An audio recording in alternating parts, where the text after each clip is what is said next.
Part 1. It looked like a good thing, but wait until I tell you.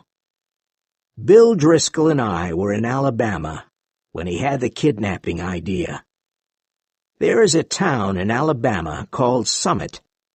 The inhabitants of the town were very normal people. Bill and I had about $600. We needed $2,000 more for our scheme in Illinois.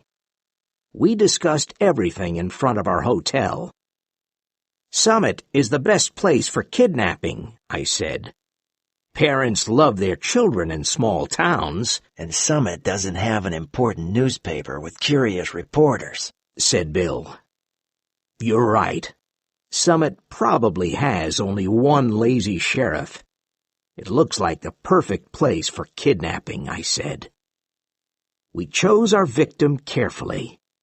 He was the only child of an important man named Ebenezer Dorset. Mr. Dorset was respectable and stingy. The kid was a boy of 10 with red hair. I'm sure Ebenezer Dorset will pay the ransom of $2,000 for his little boy, I said to Bill. But wait until I tell you. About 2 miles from Summit, there was a little mountain and a forest. We found a cave here. It was the perfect hiding place for us. We bought food and drink and put it in the cave. One evening, we passed by the Dorset's house with a horse and buggy. The kid was in the street. He was throwing stones at a little cat. "Hey, little boy!" cried Bill. The boy threw a stone at Bill's eye.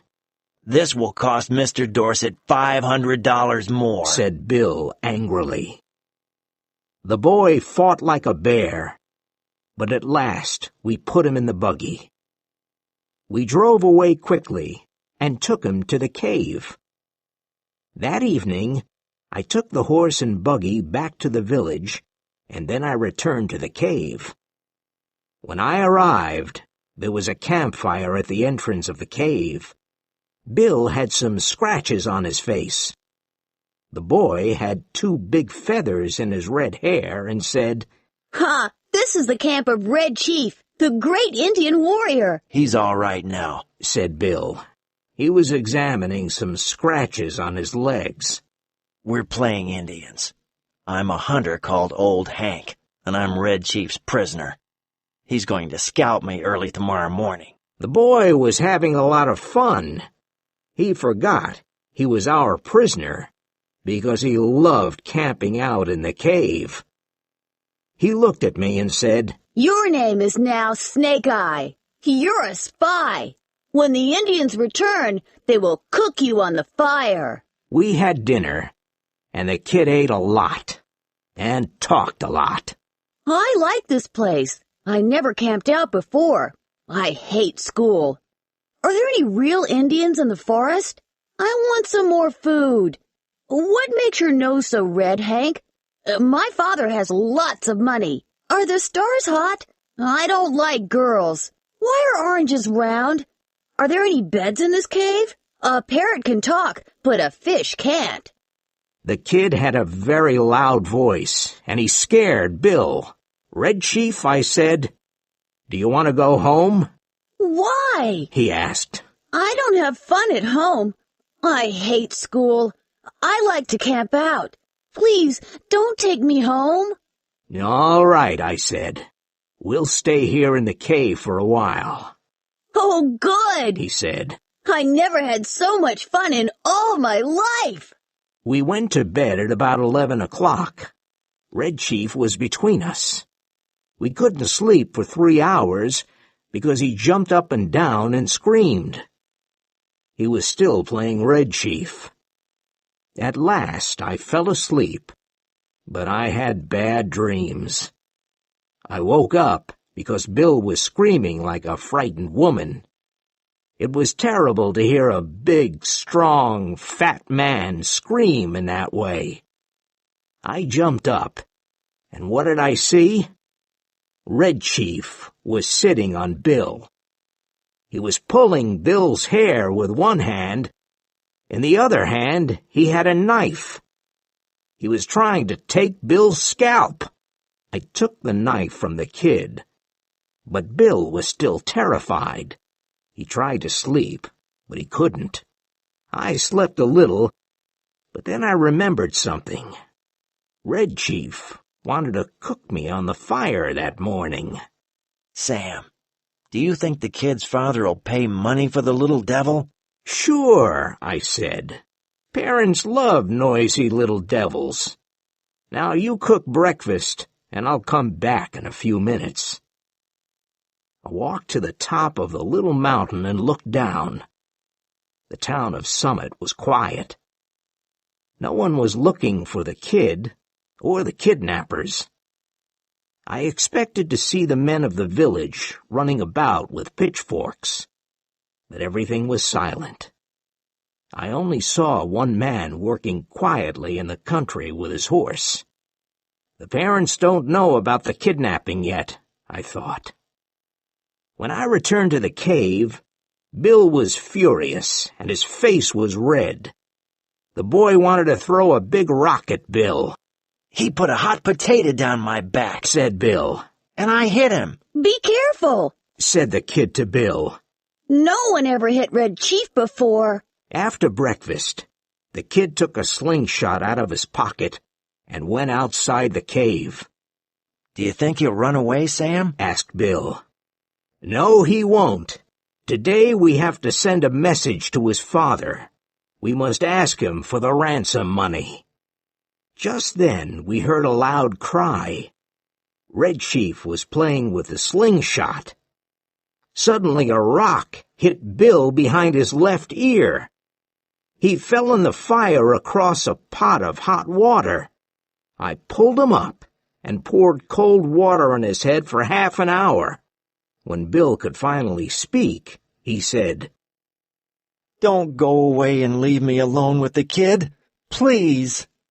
I went outside the cave and said angrily, If you don't behave, I'll take you home. Now, are you going to be good? I was only playing, he said sadly. I didn't want to hurt old Hank, but why did he hit me? I'll behave, Snake Eye, but please don't send me home. Can I play Black Scout today? I don't know the game, I said. You and Bill can decide. I'm going away for a while. Now, come in and apologize to Bill. We went into the cave, and the kid apologized. Then I spoke to Bill. Today I'm going to Poplar Cove to send a letter to Mr. Dorset. I'm asking for the ransom money. You know, Sam, in the past we did many dangerous things together. I was with you during earthquakes, fires, floods, cyclones, train robberies, and police raids. And I was never afraid of anyone or anything. But now, I'm afraid of this kid. So come back soon. I'll come back this afternoon. Now, let's write this letter. Part 2. Bill and I started writing the letter. Red Chief played outside the cave. Let's ask Mr. Dorset for $1,500 instead of $2,000. I don't think anyone will pay $2,000 for that terrible kid, Bill said. This is the letter we prepared. Dear Mr. Dorset, we have your son. He is far from Summit. Don't try to find him. We want $1,500, and we will return your son to you. Send a messenger with your answer tonight at 8:30 p.m. Tell the messenger to come to Poplar Cove. At Poplar Cove, near the old bridge, there is a big tree with a small wooden box under it. The messenger must put your answer in that box. This is the same tree and the same box where you will put the ransom money at midnight. Do you want to see your son again? Then pay the money, and you will see him soon. 2 Desperate Men. I put the letter in my pocket. The kid looked at me and said, Snake Eye, I want to play Black Scout. You can play Black Scout now. Bill will play with you. What's the game like? I'm the Black Scout. I have to ride to the fort to help the pioneers, said the kid. All right, I said. I think Bill will play with you. What must I do? Asked Bill. You're the horse, said the Black Scout. Get down on your hands and knees. I must ride to the fort. Bill got down on his hands and knees. He was scared. How far is it to the fort? He asked. 90 miles, said the Black Scout. And you must gallop fast, because the pioneers are in danger. The Black Scout jumped on Bill's back and started kicking him. Please, Sam, come back soon, Bill said. Listen, kid, don't kick me or I'll... I went to Poplar Cove and talked to some people at the post office. One man said, Old Mr. Ebenezer Dorset of Summit is upset because he can't find his son. The boy's probably lost or kidnapped. That was all I wanted to know. I mailed my letter and asked, When is the mailman taking the mail to Summit? In an hour, said a man at the post office. When I returned to the cave, there was no one. I looked around, but I couldn't find the kid or Bill. So I sat down and waited. After half an hour, I heard a noise behind me. I saw Bill. The kid was behind him. He was walking silently like a scout, and he had a big smile on his face. Bill stopped and took off his hat. He was very tired. Sam, said Bill, I'm not a coward, but that kid is impossible.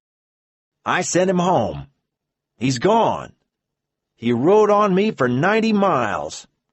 I had to eat sand for lunch. He asked me hundreds of questions and I had to answer them. Then he kicked my legs but now he's gone. I'm sorry to lose the ransom, Sam, but that kid was horrible. I was going crazy.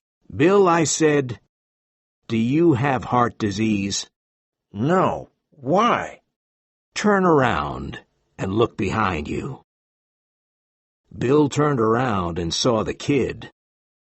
Poor Bill. He was very surprised. He suddenly sat down on the grass, and he couldn't speak. After some time, I said, This evening at 8:30 p.m., we'll have an answer from Dorset, and at midnight, we'll have the money. Then we can leave this place. Bill finally smiled weakly. I had a great plan for collecting the ransom money that evening. It was a professional plan. I found a tree at Poplar Cove near the road with big fields on all sides. I went to hide in the big tree, and I waited for the messenger. He arrived at 8:30 p.m. on a bicycle. He put a piece of paper in the box and returned to Summit. I waited an hour, climbed down the tree, got the letter, and returned to the cave. I read the letter to Bill. To 2 Desperate Men. Gentlemen, I received your letter today. I think the ransom you want is too big. I have an offer that you will probably accept. You bring Johnny home and pay me $250, and you will never see Johnny again. I promise. Please come tonight. Very respectfully, Ebenezer Dorset. What? I can't believe it, I cried. Bill looked at me and said, Sam, we've got $250.